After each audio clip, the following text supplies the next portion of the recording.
Hi there. So in this video I'm going to be reviewing the device that's actually recording me now, which is this new webcam from Elgato, the Elgato Facecam. Now this was released about 2-3 weeks ago by Elgato as part of a slew of new products that they announced, aimed primarily at YouTubers and streamers. In addition to this new webcam, the Facecam, there was the Wave XLR audio interface. There were a couple of new microphone boom arms. Also, I think a new version of the Stream Deck Mark II. Possibly some new software, I'm not sure, but it was a big announcement. And I bought the Facecam. Now I'm a big fan, in fact, of Elgato products. I've got my lighting system here. I've got at the moment is a Keylight Air up there and a Keylight up there. I'm recording here into the Wave 1. As I say, I've also got the Facecam. I also have the multi-mount. I have the green screen, which is behind me. I've got it set up. So I'm a big fan of Elgato products, as are many YouTubers and streamers. They're perhaps a little bit more expensive than alternatives, but they are excellent quality. Now this webcam, you can mount it either on top of your monitors. I've got it here on top of my iMac. Or you can mount it on a tripod or on Elgato's own multi-mount, or even on their one of their new microphone boom arms if you wanted to. It's a fixed focus. Here are the specs. It's a fixed focus lens, fixed focal length. The focus range is 30 to I think it's 120 centimeters. It's USB-C connection. It's got a maximum resolution of 1080p at 60 frames per second. It's a bit larger than other webcams, and that's because of the better, larger lens that's in there, which is a good feature. It has a Sony sensor, and overall, I think you can see here that it's pretty good. It's certainly better. The best webcam I've ever had. I used to use a Logitech C920, which is a popular webcam, but was at the time was regarded one of the best, and certainly was decent. But the picture quality was nowhere near as good as I'm getting here on this new Facecam. The video that it supplies to your computer is uncompressed, apparently, so that helps to explain part of the increasing quality that you get when you're recording. Now, one of the key features, as well as being a very good, the hardware being very good quality, I think one of the key features, one of the better features, the best features, if you like, of this webcam is the software that comes with it. Now, you download this software from Elgato's website. It's called Camera Hub. Here you can see the basic controls. And what it does is it enables you to have much greater control over exposure and white balance, which you typically don't have. I mean, the Logitech C920 did not even have any software for Mac. It had Windows software, I believe, but it didn't have any software for the Mac, unless things have changed. Certainly the Camera Hub software here that is much better.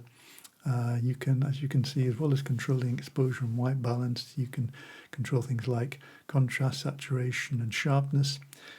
You can zoom. Now, it's a fixed focal length. It's a prime lens, so this is digital zoom if you desire to zoom up, which generally you don't want to do because that will simply crop and reduce the picture quality.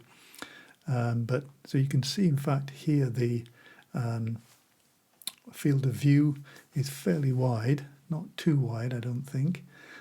You can say zoom in, but you're going to lose quality.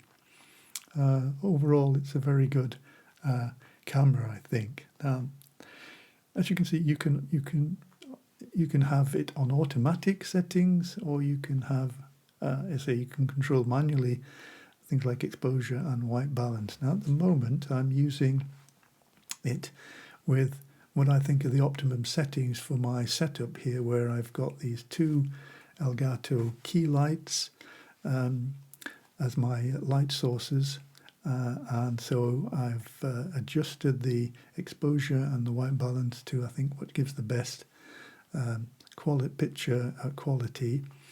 Now I'll show you what happens if I change it to auto with this same lighting setup, which is my normal lighting setup. So I'll change the exposure to automatic. Not much change there, and I'll change the white balance to automatic. As you can see, it becomes a bit cooler, doesn't it? But still very decent. Now what I'll also do is I'll show you what it's like with auto settings without in just the normal light for my office, the light in the ceiling, not using these Elgato lights. So I'm going to turn on my light in my office, and then I'm going to switch off the key lights. So that gives you an idea of what it's capable of in fairly low light. This is on auto settings, and as you can see, it's still pretty good. I'm a bit sort of red in the face here. I think that's actually the red that's coming off the three. I've got three monitors here, all showing the basic Big Sur wallpaper, which is all red and orange and so on. If you've got Big Sur, you'll know what I mean. So there's quite a red glow coming onto me. I think that's what's causing the red glow on my face. Let me switch the Elgato lights back on, and as you can see, that's much better. So even on the auto settings, it's pretty good. I'll switch off my office light. So now I've just got the key light, which is my normal setup. And now I'll switch back to my personal settings. So I'm going to switch off the auto white balance. So as you can see, it's a little bit warmer, which I prefer, and switch off automatic exposure so it uses my settings. Not a huge difference there, but I think I prefer that. I think I've got it set up just about the way I want it here. So I think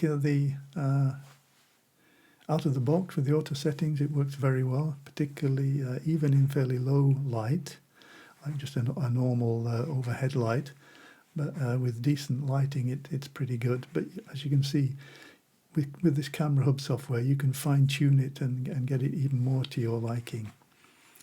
So, and one final point I should make, that the camera has some flash memory built in. So you can see there's a save button up here at the top of the Camera Hub. You can click that and it will save your manual settings, your design settings, so that you don't have to re-enter them every time, which is a nice feature, particularly if you use it on a different machine, for example, but under the same lighting conditions. So overall, I'm very happy with this. It's quite expensive. It cost, was it £180, possibly even £190 UK, which is expensive, especially since it's not 4K, but I'm not sure you need 4K in a webcam. Some people have criticised it for that, lacking 4K, but I think the quality is very, very good. It's easily the best webcam I've ever had, and I think it's probably is worth the price. The Elgato products tend to be rather pricey, but you do get very good quality for that price.